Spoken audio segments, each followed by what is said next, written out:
for today's word of the day. I'm so excited. This is, Oh no. I mean, it's kind of going with the Halloween times of this episode release. It is boohag. Boohag. Boo you hag. Boohag. Yeah, right. But this is actually a thing in Gullah folklore. Do you know what Gullah folklore is? No, teach me something new. Okay, before I get into what a boohag is, I'm gonna tell you what Gullah is. What did you call me? Boohag. Yeah. It's actually the descendants of the slaves in the southern United States seaside towns, like South Carolina and like south in the south, and they're on the coasts. And so the descendants of those slaves after the times created their own kind of Creole language, and they have this whole culture of a Gullah culture. And I remember there was a show in the 90s called Gullah Gullah Island. Gullah Gullah Island. Yes, and that's based off that kind of culture. And that was that children's show was kind of teaching those people. I actually watched a whole video about the history of it today. It was very fascinating. Wow. I know. So that's Gullah folklore. But in the folklore, there's boohags. And boohags are similar to vampires. Oh. However, unlike vampires, they gain sustenance from a person's breath as opposed to their blood. And That's they take sexy. It's not well, they ride their victim when they do it. Oh, stop it. Oh. So Fuck me, boohag. Yeah, they pretty much like hang above them or sit on them and then like suck their breath. So it's like, ooh, so sensual.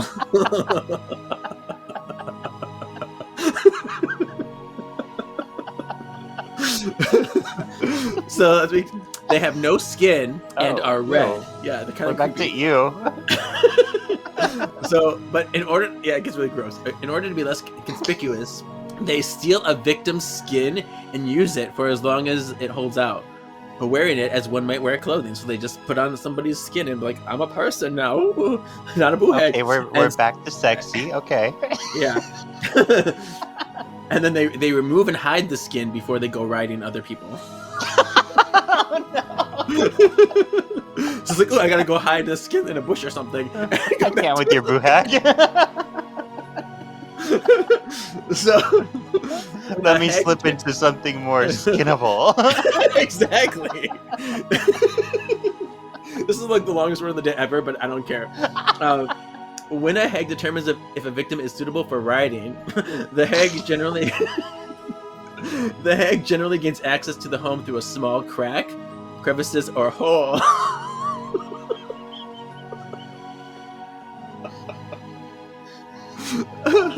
This relates to the story, I swear. So it hangs over a sleeping victim, sucking in their breath. And this renders the victim helpless and induces a dream-filled sleep. Ooh, very nice. And they usually leave the victim alive so they can come back to them again for energy and keep feeding on them. Nice. Yeah. But if the victim struggles or like catches them in the act, then they're like, "Oh, I'm gonna steal your skin." That's not nice. So, after they're taking the victim's energy, the hag flies off, as they must be in their skin by dawn or be forever trapped without skin. When the victim awakes, they may feel short of breath, sick, and very dizzy, but generally the victim only feels tired. Now, here's where it comes back to this story. Okay, here's the turnaround. So, haint blue is the color. And this was thought by the Gullah to ward haints, which is a word for haunt or ghost. And this is to keep ghosts. They paint their porches blue, haint blue, to keep the ghosts away. They would paint their porches to mimic the appearance of the sky, tricking the ghost into passing through, or to mimic the appearance of water, which ghosts traditionally could not cross.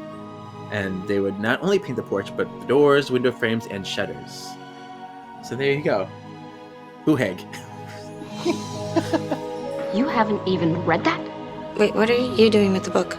So he has the confidence to finish the story. Hear now the words of the witches. This is Kevin, and welcome to Words of the Witches, the Charmed podcast that will guide you through the lesser-known published material in the Charmed universe and decide how it fits into the grand narrative of the TV series. Hello, and welcome to Words of the Witches, episode 97. I'm Kevin, your resident Charmed resource. And I'm Sean, and I just love comic books and boo hanging around. We're back, Sean. We're just coming back from break. We had a month-long break. Mm-hmm. And we're finishing off this comic book season. I'm very excited. Yes. We have a brand new comic journey with the Dynamite comics, and yeah. So no poll results, no nothing. We're just kind of catching up. My show has one more weekend, but the time this comes out, we'll be in that weekend. It's very successful. I'm such a star. It's fine. I know. The whole time leading up to, you're like, what if I don't remember the lines? What if they don't like me? I'm like, girl, you're gonna do great. Like, I believed in you the whole time. Yeah, you did. You did. So thank you. You're welcome. So for this comic, we're starting Dynamite. This is a new comic publisher, Dynamite Comics. It's a 5-issue series called 1,000 Deaths.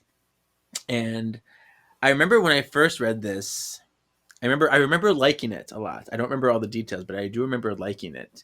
So it'll be fun to see what I remember, what I don't remember, how I like it this time around.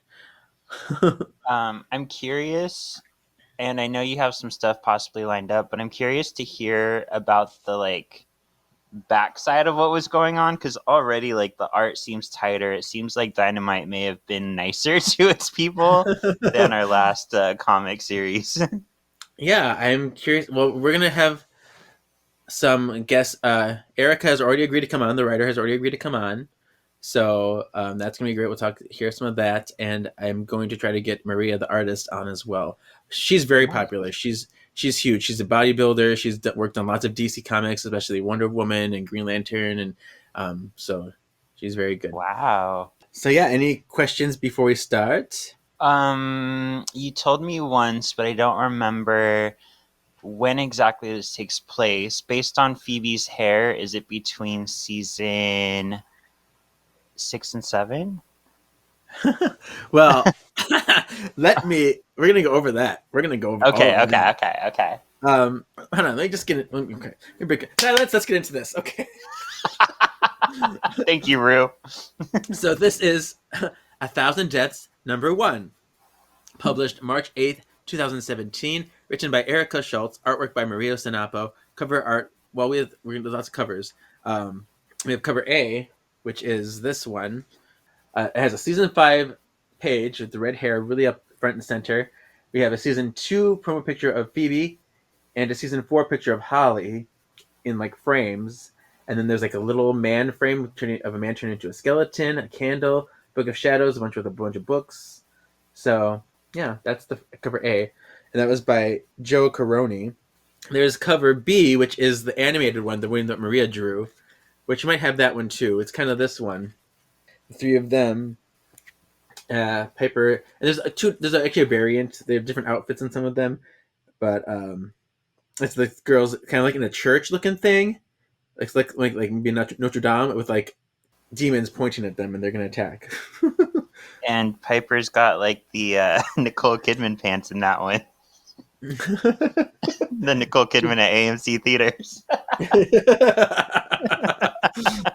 Alan and I have the AMC movie pass, so that's the theater we go to. So we see it all the time. But people cheer when it comes on. Somebody for the Barbie movie printed out the script and everybody stood up and read it together. It's gotten so big that I went to Not Scary Farm last week and they did the hanging where they make fun of everything from the last year. And it started with Nicole Kidman coming out going, "We come to this place to see people get killed." Oh, no. But sorry, I digress. We're here to talk about Charmed. Yes, but beautiful. That's cover B. And then there's cover C, D, E, and F.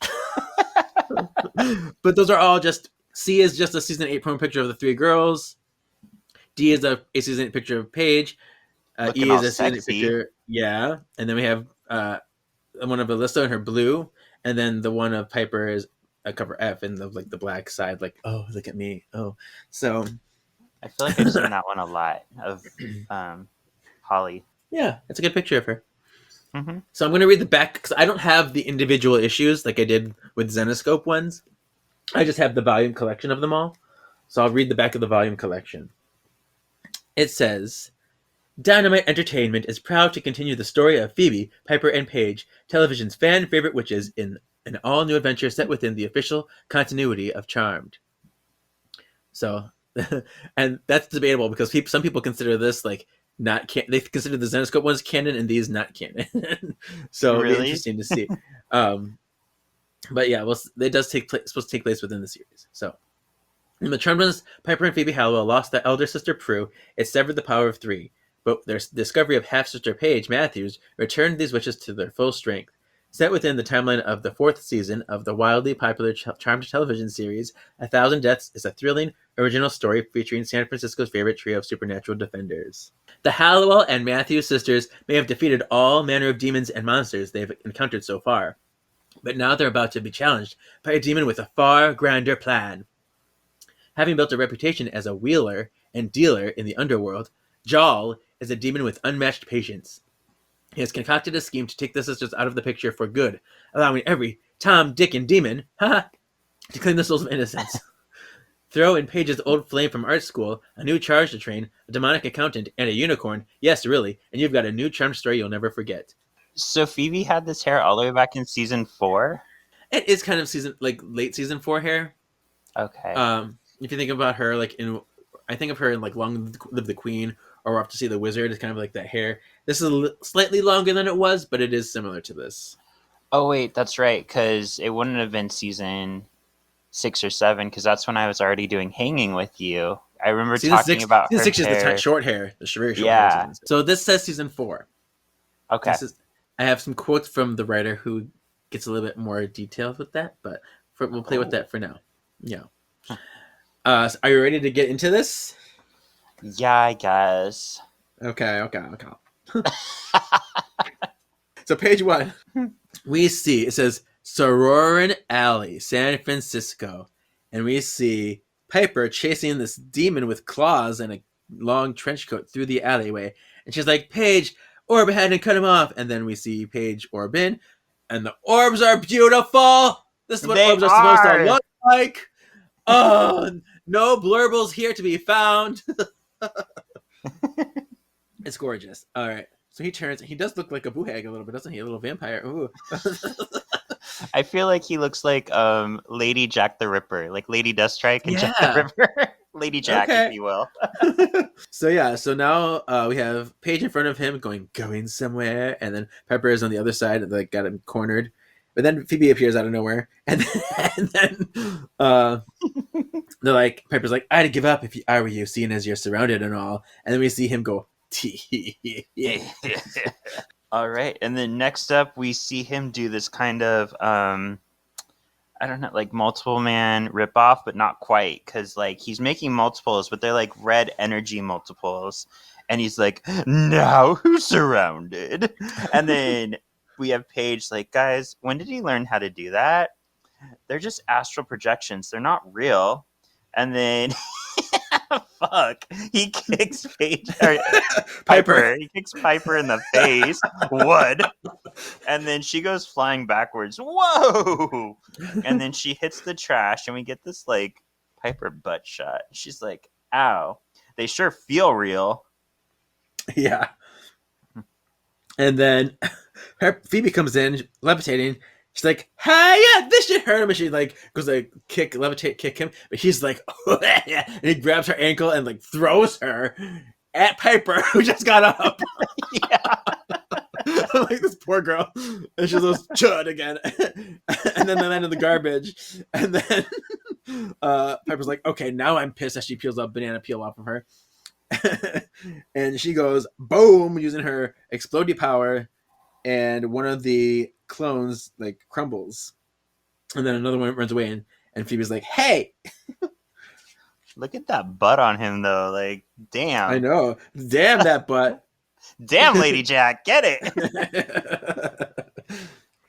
And then Paige is he's getting away as she's facing one of them, and she kicks him in the nuts, and he goes, oof. And she's like, who knew?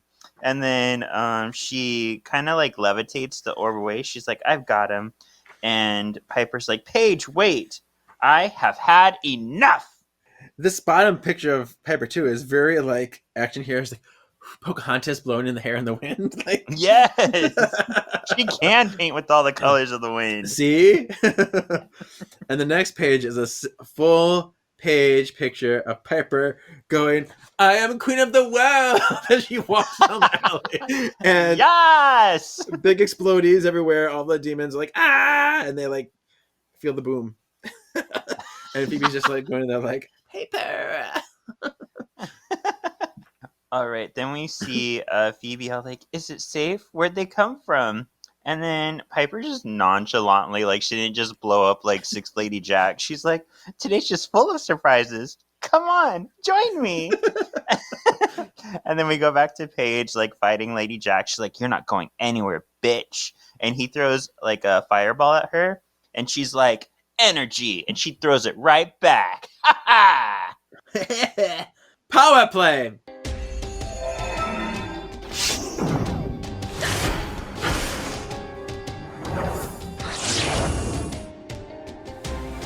Power play. So today's power is energy bolt.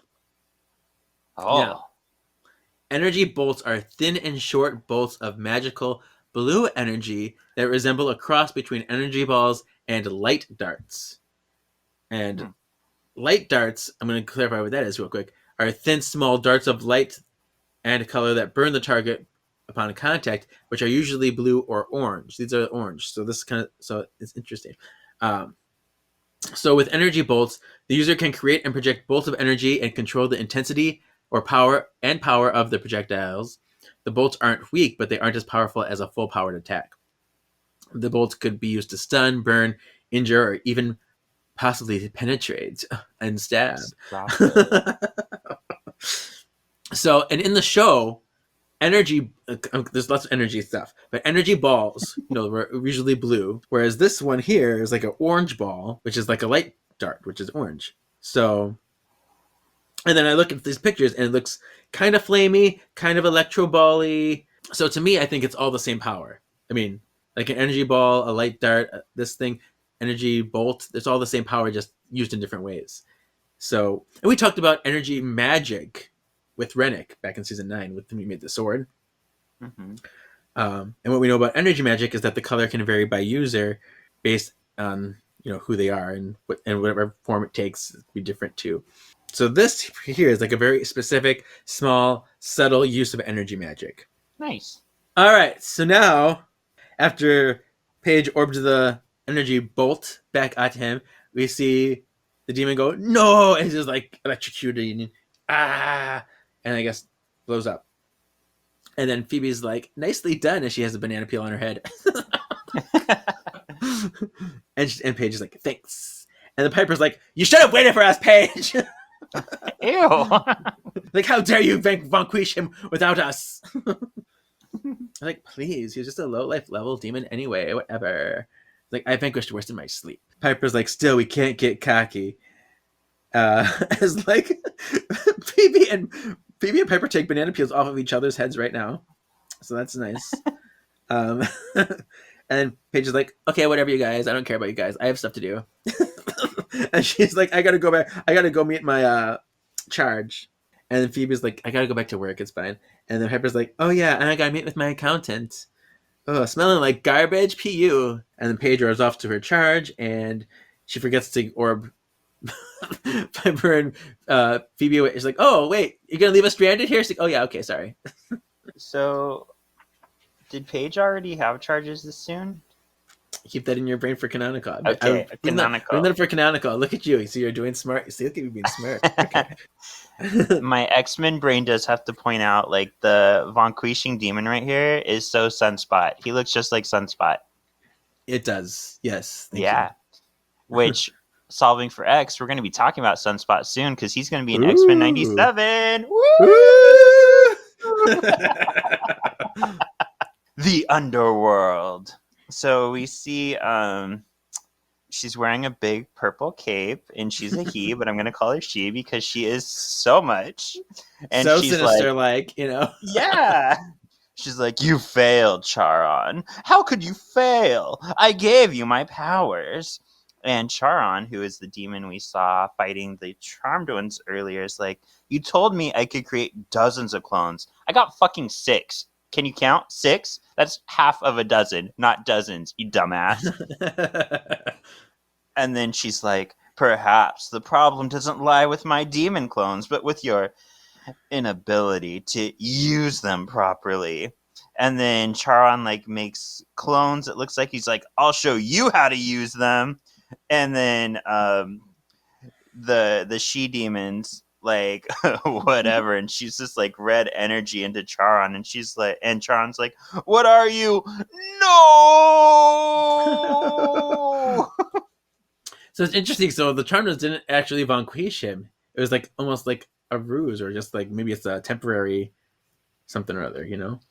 Yeah, I almost felt like he like in my head he escaped, and they thought they vanquished him, but since he escaped, they vanquished one of his clones.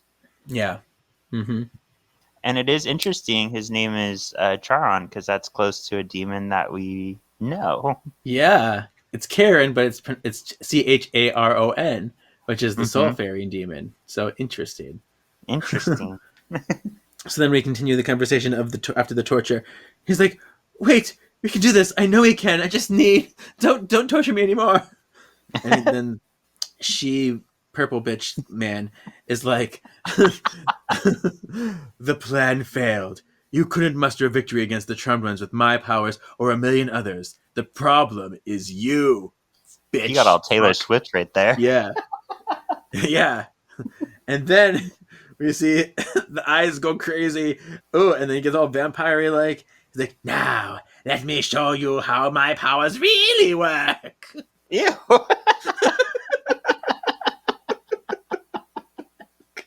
Charon just like goes on, falls on the floor, like, no! As he bursts into flames. And all these other like clones are like, hee hee hee hee hee. We're purple clones. Hee hee hee. So I have to share with you, George Lucas, Star Wars, legendarily added a bunch of really bad no's into the Star Wars movies. So that's what I'm getting from all these no's. That's why I'm like, no.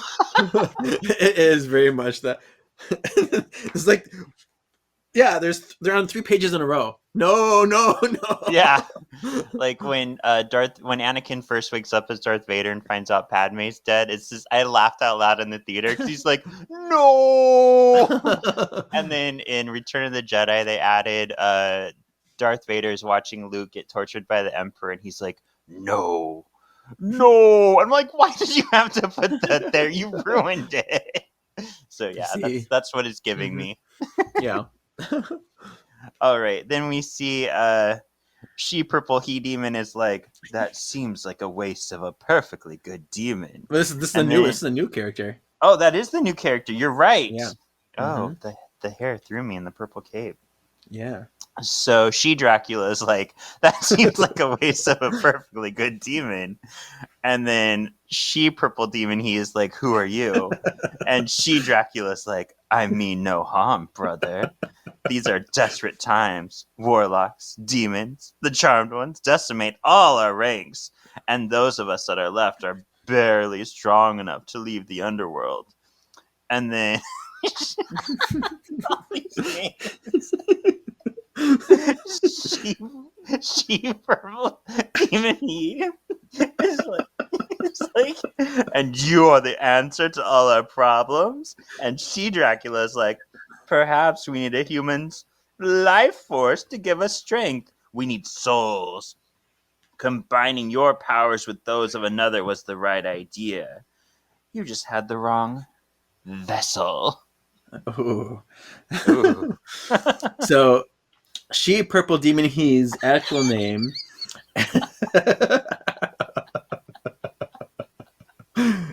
is Surgat. Oh, I liked our name better. I do too, actually. So, she purple demon he's what you shall forever be known as. And yeah, cool. All right, back at the manor the next morning. And we see the beautiful picture of the manor, although yeah, They only have one neighbor. I don't know where the other neighbor is because apparently the other side of their house became a park and there's woods there. And we've seen something like this before where the next door neighbor house is really far. It's weird that keeps translating. That was in the illustrated storybook. They did the same thing. Oh, okay. So, and but yeah, they go and we have the kitchen. We see a bowl of fruit while Piper sits at the table, and she's like, "Someone's grumpy this morning. Want to go over quarterly income taxes for P3? That'll help your mood." And she's talking to Phoebe, like, "Yeah." Phoebe's like, "I take it. The meeting with the accountant went well yesterday." And then we see Piper on her computer, and it's not an Apple computer; it's a Pear computer. I feel like this is a running joke in the comics because the other comics did that too. They did. It's very interesting. And Piper's like, you dream of running your own business and how great it will be, and then reality comes and punches you in the face. It's fine. And then Phoebe pours a coffee. She's like, "Sorry, sweetie." And then she's like, "Well, at least it's still riding me like a boo hag." And stop it. I can't with that word.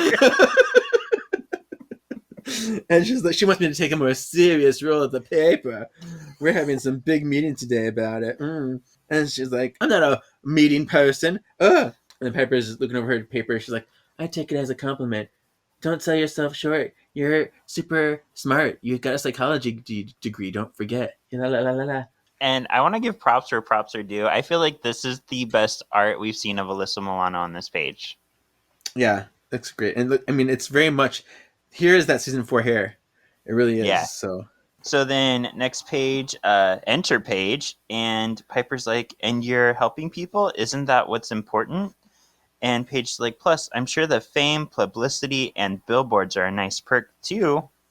And then Phoebe's like, "You should know, it's not easy maintaining a public persona." And Paige's like, "It's not easy maintaining a personal or magical one either." And Piper says, "Hey, those were in order because Paige knocked all the papers on the table asunder. And then Phoebe says, "So how's your new charge, Paige?"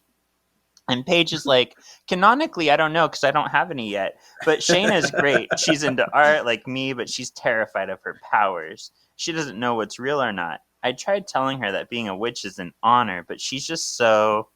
And I love this picture. The artist so captured the attitude of the sisters. It's the moment. It's the moment. Yeah, it is, because Phoebe and Piper they're being smart alecky and throwing it back on Paige, being impetuous, stubborn, doesn't listen to anyone. No, we've never dealt with a new witch like that. It's you. It's great. It's great. Mm-hmm. And it's so weird too that Paige came in and just let me look at these papers. Get out of here. How rude.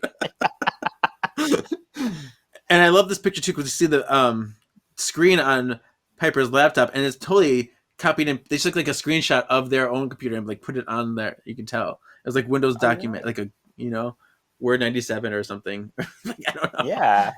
All right, so the next page, we have Paige here with her apple. She's like, "Oh, look at this apple. I'm going to eat it." And she's like, "Oh, ha, ha, ha. Just remember, the apple doesn't fall far from the tree." Oh. And that's actually a "You Look Familiar" moment right here. It's funny, she's so familiar to me, though. Reminds me of this old stray that used to hang outside my loft. Familiars. That's what I'm looking for. Have we met before? You look familiar. So that picture of her with the apple is taken from a season 8 picture. She doesn't have her hand like that, but it's the same side eye. The hair is falling in the same way. She's got that shoulder action. That's a season 8 promo picture. Ooh. Yeah. All right. So then Paige walks away with her apple and her overalls. And Phoebe's like, "We should have added makes bad puns." And then Phoebe comes and hugs Piper. This is Piper talking to Phoebe. She's like, "As for you, I think Elise knows that you're more capable than just advice. More than just advice. She wants you to succeed." And then Phoebe's like, "You think?" And Piper's like, "Yeah." Absolutely. Absolutely. Totally. She really loves you. I think she has a drawer with your picture on it and other nerdy things. Oh, yeah. It's like, "Now go, Next shoot." to her toys. Yeah. And then Phoebe's like, okay. I bet Dear Abby doesn't get this kind of abuse. And I'm like, oh my god, I mentioned Dear Abby in my play. Yay! And then we see Piper looking at her papers again. She's like, well, now that everyone else is having a great day and I'm solving all the problems, now I gotta work on mine. Let's do what this text is. And we see some bluey Orby glows behind her. Oh no, who could it be? Oh, it's Leo. And he's like, Piper. And Piper's like, Gah! And she throws the pages everywhere. I just picked this up. I know. And Leo's like, sorry. Sorry. Piper's like, what is it, Leo? And it better be important, because if you think demons are tough to vanquish, wait until you face the fucking IRS. And Leo's like, the elders are worried about Paige and you. And she's like, why? Because she's running around half cocked again, trying to be super witch. Wait, why me? And he says, because when you're under stress, your powers get out of control, like yesterday.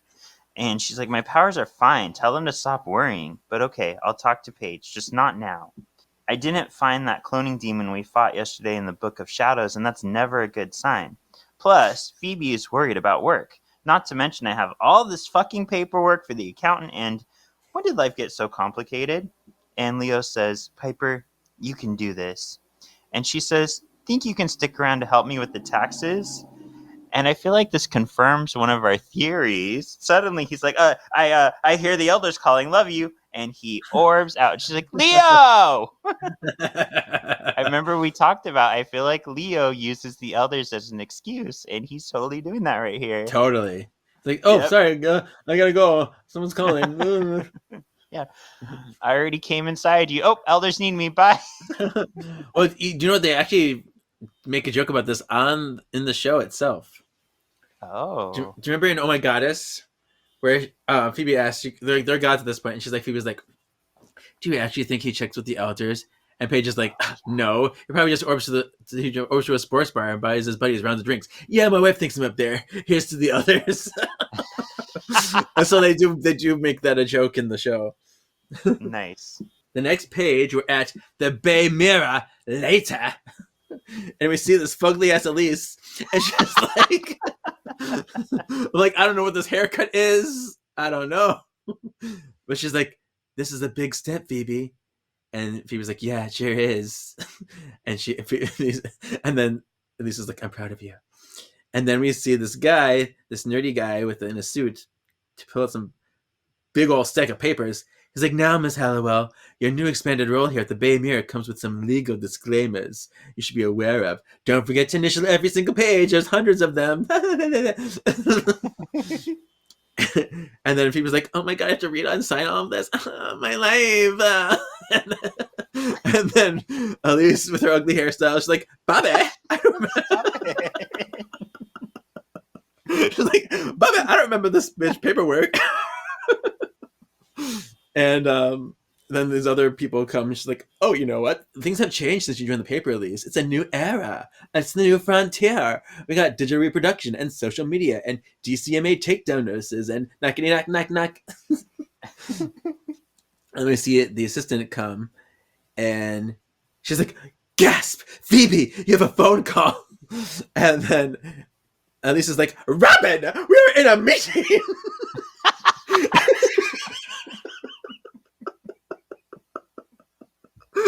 I'm really extra today, I'm sorry. And then she's like, sorry, Elise.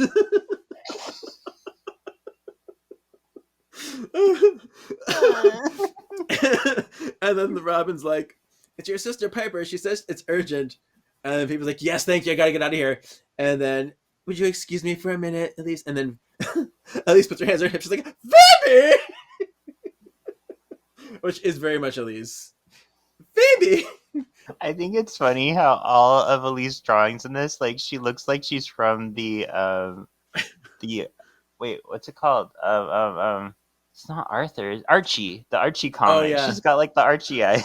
Uh-huh. All right. Next up, we see what's his name? One of the guy in the suit.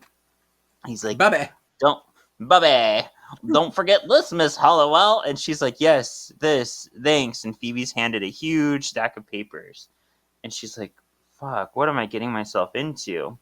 And you see the cordless in the front. 90s wrong show. And then Phoebe calls home. She's like, Piper, honey, this isn't really... Or she gets a call. It says, Piper, honey, this isn't really a good time. And then we hear, sorry, Phoebes, but I need your help. And then she says, okay, but I just got taken out of that big meeting with the lease. And Piper says, you don't even want that job anyway. And then Piper says, listen, I need your latest tax returns. And Phoebe's like, what do my taxes have to do with P3? And then Piper's like, technically you are a part owner, and the accountant wants to see all household tax returns, so that means you and Podge. And then Phoebe says, okay, but... And she suddenly has a vision. She has an orgasm. And she sees Piper. She sees Piper just looking all dopey, like, oh, life is great. And behind her, like, the accountant is like about to stab her. And Piper's like, Phoebes, are you there? Yeah, and then we cut to the next page, and Phoebe's like, ah, Piper! Where are you, Piper? And she's like, I told you I'm at the accountant's office. God, listen to me. And Phoebe's like, Leo! Oh my God, Leo! And then Leo orbs in. He's like, hey, what's going on? And she's like, Piper's out there with a demon. Leo, come on, let's go. Oh my God. And then so they orb away. And then we hear, Phoebe, we're waiting for you. And they come in, and then Phoebe's gone. Papers are in the, kind of flying around. And then Elise is like, Robin. And she's like, yes, Elise. Where's Phoebe? And I was like, haven't seen her. And then we see Elise. Her fist in the air. She's like, damn it, Phoebe! No! I am so glad we're on the same page, because I was rereading this at work today on my break, and I just busted out laughing because it's so dramatic. And she's got the Archie face. Damn it! It's so funny. Oh my God. And I love how Robin's skirt is even like blowing in the wind. Like, it's that dramatic. There's a gust of wind inside. Oh God. Like, do you think Elise is like sucking everything into her? Damn it, Phoebe! A vortex going to her soul, her broken heart, her empty soul. Yeah. Oh God. Oh, okay, breathe. So now we see back at the... Are we at the manor or the accountant's office? Accountant's office. Manor. Okay, the office. And the accountant looks all like dark and sinister. He's like, now, Miss Hollowell. Oh. And Piper turns around and she's like, no, you don't. And then she freezes him, but he's holding a pen, not a knife. And she's like, crap. And then just then Leo and Phoebe orb in, and Leo's like, Piper, I'm so glad you're... And Piper's like, it's a fucking pen. I'm like, are you fucking kidding me? And she's like, I don't know. And Piper's like, I know he's an accountant, Phoebes, but that doesn't make him a demon. And Phoebe says, he had an athame in my premonition. You two... And then Piper says, you two just go. I'll handle this. Gonna need your... Oh, he says, I'm gonna need your... And she says, I have to go. And he says, but wait. She says, family emergency. Sorry. Yes. So now the accountant is left alone. He's going to sit in his chair, and he has this very, very strange painting in his office. He's like, so strange. Oh. And he just sits down, and then you see like the ink come off of the painting and like kind of like go by his chair. I don't know. And then he's like, what the... As like something enters his body, and like this like steam soul, whatever, comes out of his body. And then he sits there like, oh, that was good. That was good for me too. And then like, and then we see these lights. He's like, these eyes, and they're all like veiny and like red and stuff. He's like, yes, sir! Ew. And then the bottom panel has the accountant sitting there with puts his hands together, and then there's 2 more accountants, clones, next to him. He's like, this will do nicely. Yes. And then we see the real accountant. He got spanked so hard, he's being thrown forward in hell in the underworld. And he thumps into a wall, and his glasses fall off. He says, wait, no! Wait, no! And then the demony thing is like, stupid mortal. Foolish and then another mortal. demony thing says, do not be so quick to treat him harshly. Oh, this is she Dracula again. She Dracula, yeah.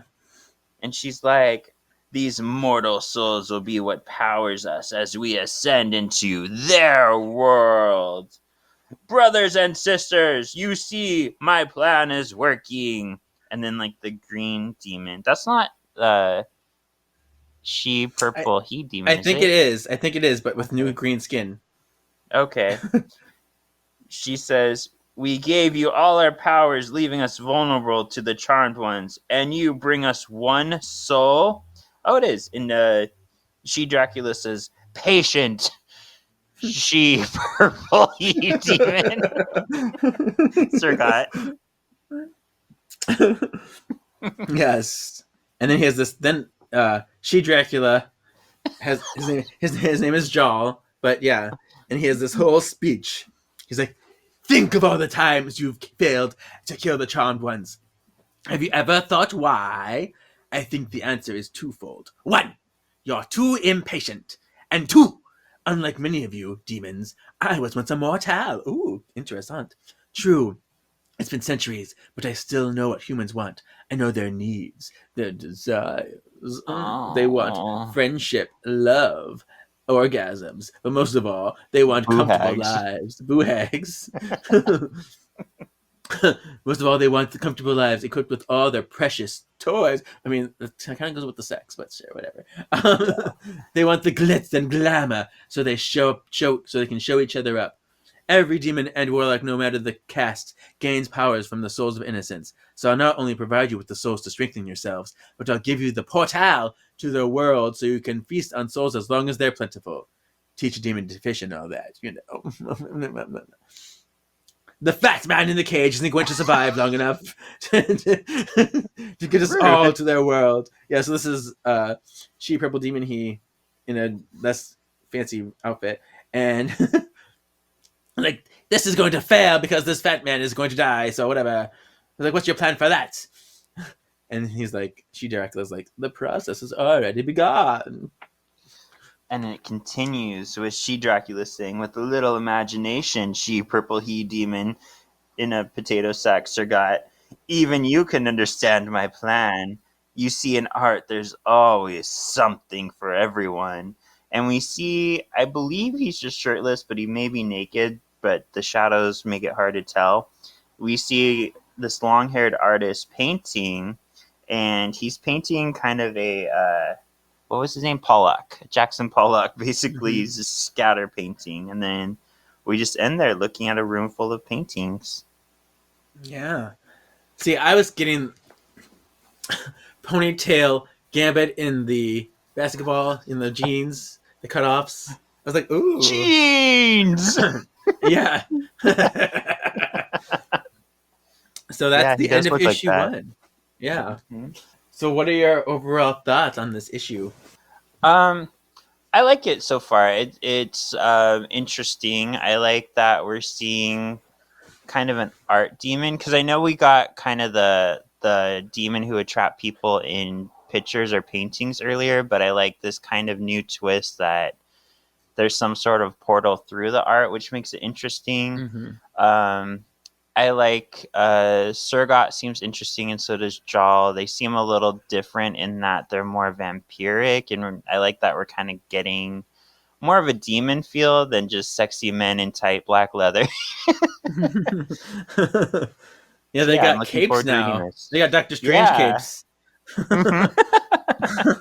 But this issue absolutely 100% does feel charmed. it's have the sisters juggling their personal lives with the magic stuff.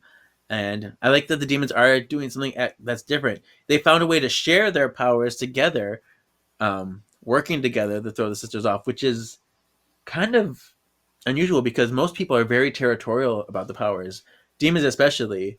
So the fact that they're actually sharing them and like using it as a way to collaborate and make people stronger is very kind of a fun twist. Yeah. So yeah, this is good. I'm intrigued. It's nothing mind blowing or shocking because it is the first issue. It's got to kind of get the intro down, but yeah. And I do love the artwork in this. A lot of it is digital, but it's beautiful. It's crisp. It's clean. The great particle effects. So yeah, I agree. So now we're at put that in my canonical hat. Let's get into this. Canonical. Paige shouldn't have charges. Paige shouldn't have charges. Paige should not have charges, right. She didn't get a charge until season 5 with Sam. They kept saying her first charge every time she had like a charge, and she's like, I'm like, okay, she's like had 3 charges, so stop saying first charge, but sure. Yeah. But yeah, Sam was her first in season 5. Anything else that you noticed? I'm trying to remember. So Phoebe was levitating by now, right? Yeah, that happened in season 3. Okay. Anything else that she notices? Well, it is interesting to me that Paige seems to like they show her levitate when she orbs. I imagine that's just part of her like transitioning, but it's kind of a new take on her power. Sure.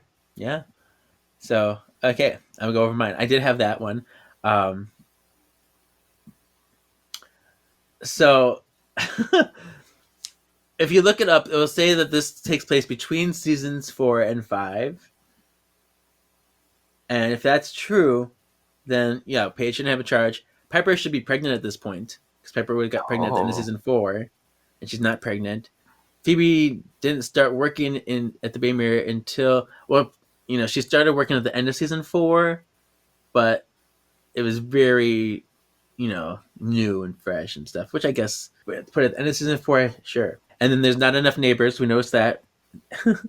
So the writer though is very well aware of the errors, the canonical errors. So this is her quote. She says, "I'll admit that the timeline was fudged a bit. We are in season 4 with aspects of season 5. So Paige has a charge, Shayna, and Phoebe has more responsibilities at the paper, like in season 5. But Piper isn't pregnant yet, like in season 4. We took creative liberties that we hope the fans will forgive us for." Okay. So, I guess. I wonder, it's interesting then. I wonder like why they chose to take those liberties and not just put it later in the timeline. Because you could have put it in season 5 and everything would have been fine. But then I know she probably wants Piper not to be pregnant. So if they put it in season 5, then this whole pregnancy stuff. That's true. Her concern wasn't so much that it was 100% in line with the specific events of the show, but that it was a fun story that people would enjoy and would look at as another adventure of the Charmed One. So she's just trying to make a nice story in this route. But just go with it. If you go with it, whatever.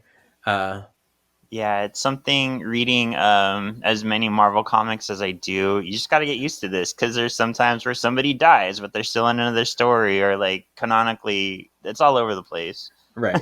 So we'll just have to accept this as like maybe it's the alternate dimension, an alternate timeline that didn't, because that's an easy answer.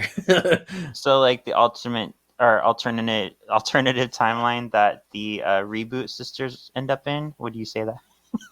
Sure. Just to bring that up for you. But I have more canonical stuff besides that. So here's my other canonical stuff. All right. Elise has that frumpy ass haircut, and she's not blonde. So I don't know why she's blonde in this because Elise has brown hair. The assistant Robin is a new character, but she does remind me of the very first assistant that Phoebe had, played by Leslie Grossman. Yeah. And in which way now she had an assistant that kind of looked like this. So it kind of looks like her. It also kind of looked like the Robin Warlock from Witchstock a little bit too. So like maybe a cross between those two. I'm not sure. It's just me. And here's something. Here's a big one. They have this paintings as portals to get to the human world. Demons don't need portals to get to the human world. They can just like shimmer or flame or whatever. They just teleport out all the time. Yeah, true. So you don't really need a portal for that. But I mean, I guess they want to be dramatic. Go ahead. Next is tips for future white lighters. Oh, we're really just messengers? Guides? Think of us as guardian angels for good witches.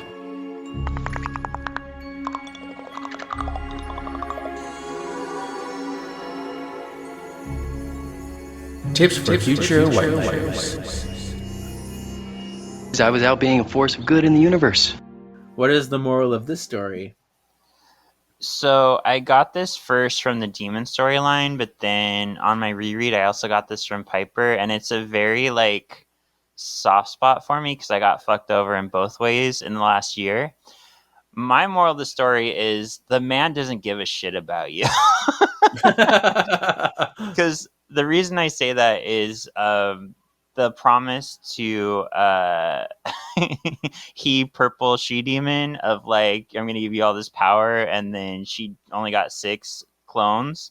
Like, I kind of like, even though he's evil, I kind of felt for him a little because like the man just basically like Kajal just basically enslaved him, knocked him down, and that's something that like, you know, Set being laid off.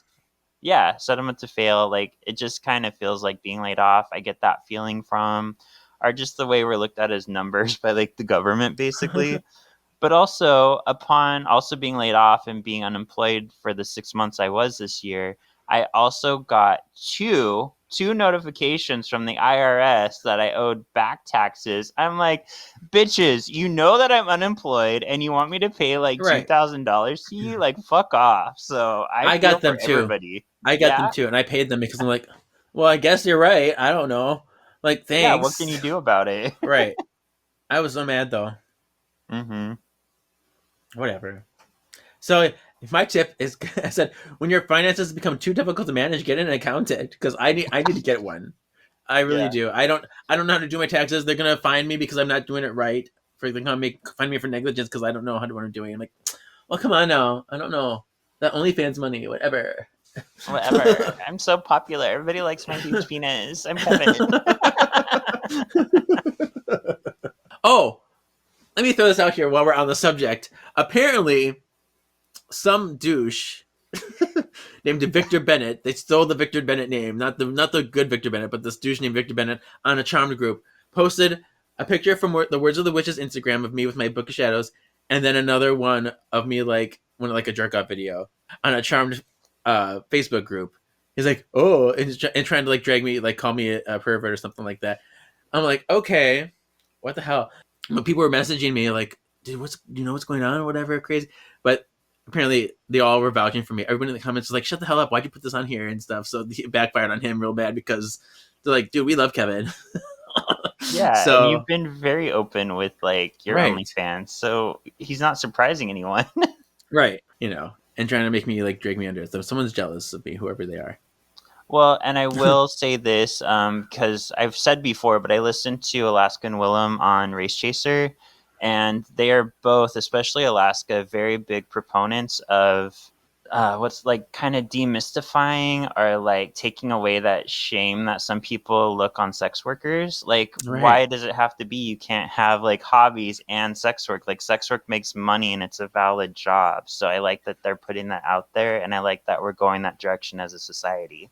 Right, because everyone is sexual, whether you like it or not. You can try to hide it, you can try to like sugarcoat it, and yes, we know when it's appropriate, when it's not appropriate. It's you just gotta regulate that. So we're all people. We all have levels. We all varying parts of our personality, you know. So whatever.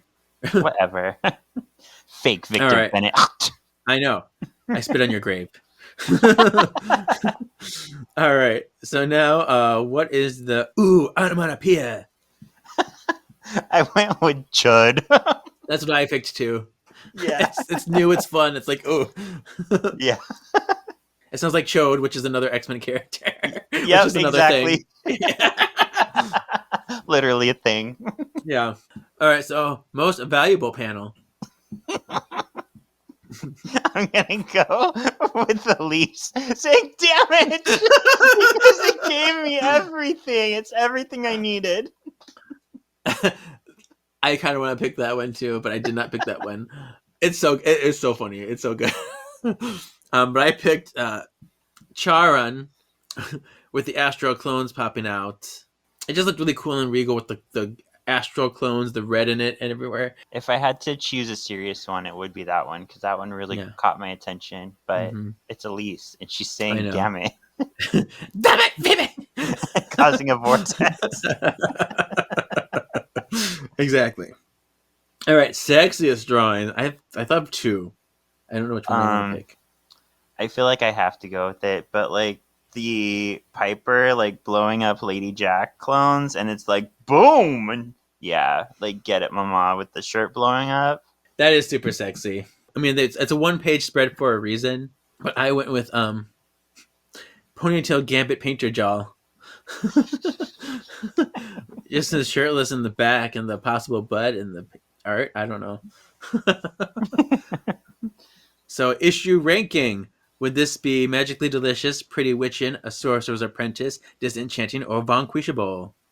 I'm going to give it Pretty Witchin' because I think it's an excellent start to a story. I think it's exciting. I love the art.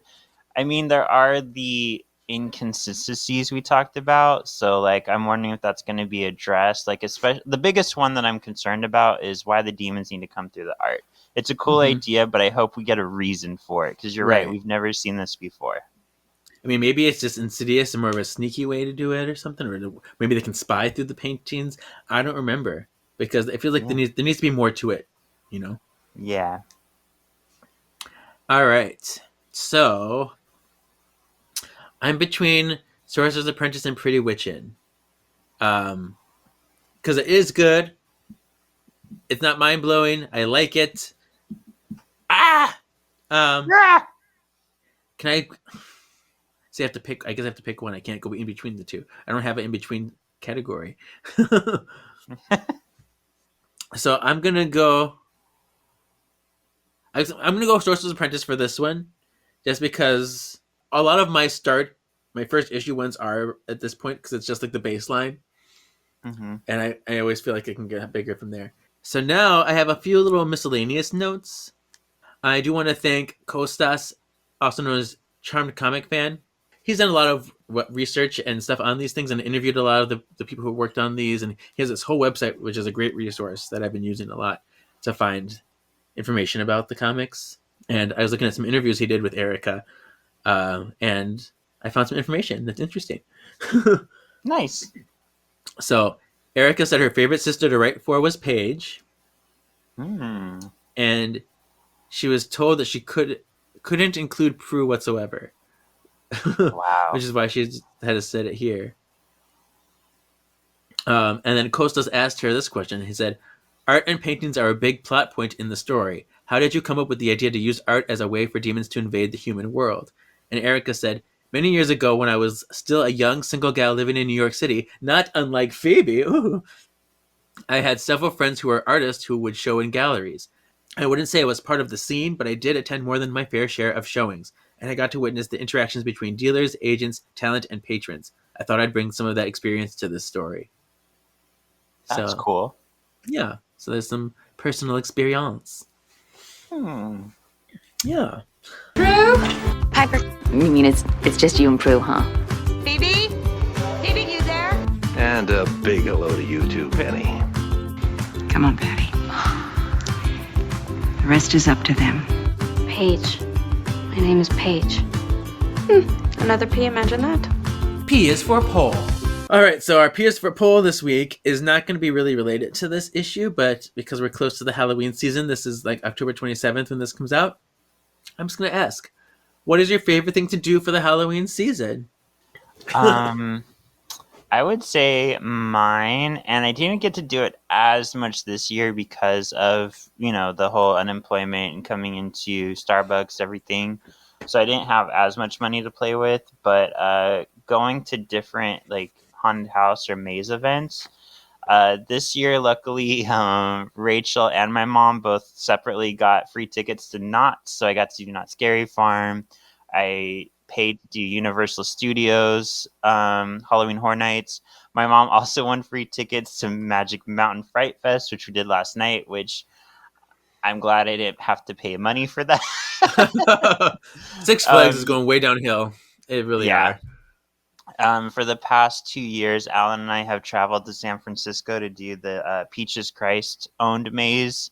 We didn't get to do that this year, unfortunately, but yeah, I just love the whole like getting scared or seeing the different scary-esque Halloween mazes, even if they're not as scary to me anymore, because I've been doing them since I was a teenager. You know, I'm always like, oh, somebody's gonna pop out there, somebody's gonna pop out there, but they're still so fascinating to walk through and look at. Nice. Yeah. See, for me, I like Halloween a lot, but I'm not into like the macabre or violence or like crazy stuff. I like imagery. I like eeriness. I like spookiness. I like kind of ghostiness, and I like thrills. So I like, I guess, different elements of it. But I love to watch scary movies at this time. I like to try to find all the Halloween movies. I like themes, so I like sticking with themes. I like maybe doing double features with like a really scary movie and then like a family-friendly Halloween movie. I like to give out candy for trick-or-treating, and I always dress up in something pretty like phenomenal, and all the kids are like, "Oh my god, I love your costume!" And then the parents remember me like, "You were Tony Stark last year, weren't you, with the electric, the crazy light up arm and stuff?" Some kid actually, he's like, "I'll trade you this whole bag of candy for that arm." Wow. I was like, "Yeah, no, it's much worth more than your bag of candy. Sorry." Yeah. But it was funny that he used that for a kid. That's kind of a big deal. So real quick, we talked about this on Solving for X. I'm going to follow up here. I should remember to follow up there. I watched Butt Boy for a movie, if anybody wants to watch it. It's about a man who can suck things into his ass and he gets energy from it. It was kind of slow. It wasn't like wonderful, but I'd still like say watch it once in your life. But here's a new one for you. Slaughterhouse on Hulu. It's about a sloth who starts killing sorority girls. It's amazing, God. And I love it. Slaughterhouse, everyone. Yeah, see, that's more my... Because when you mentioned Butt Boy, I was like, ooh, intrigued. And then I watched the trailer, like, this looks way too serious. Like, this is not... I wanted like a comedy. I wanted something fun. This is like... Yeah, like, it took itself so seriously. I feel like you can't help but to laugh at it sometimes, but then for a lot of it, it's just too serious. Yeah. So I'm like, I want a fun, goofy movie, and that sounds like the sloth one. So that sounds good. There you go. Cool. So Sean, tell us what's next. Sure. So next we continue 1,000 Deaths with part 2, and we see a picture of our sisters. They're all like looking in separate directions, actually, with like a vortexy thing. Like it looks almost like a painting with vortexy stuff coming out of it. And we see a set of gnarly looking hands. Ew. It says, Jaw is the hottest new art curator in San Francisco. When Phoebe gets a premonition of an attack at a gallery, the Charmed Ones learn that Jaw is more than he seems. The Hollowell sisters are back in action in the long-awaited comic series that fans of the cult TV show have been clamoring for. Clamoring. That's the word of the day. No, it's boohag. It's boohag. Don't forget. All right, so we did it. We're back on the map with this episode. Tell people where they can follow you and find you. Well, you can find Kevin and I on Solving for X, where we're rounding out season 5 of the X-Men show. That's right, season 5, the best of all the seasons. Not really. And you can find my book on Amazon, Witches Brew, A Dream of Waking, where I go into witches and lore with some real-life characters and vampires and werewolves. And I just have fun with it. Yeah. Cool. And you can follow this podcast at Words of the Witches, Facebook, Instagram, and YouTube. Words of Witches on Twitter. And follow my personal page, KGZ87, if you want to do that. So we'll see you next week, Spellworders. Thanks for joining us back in the action. Yay! We're back. Your destiny still awaits. Oh, oh.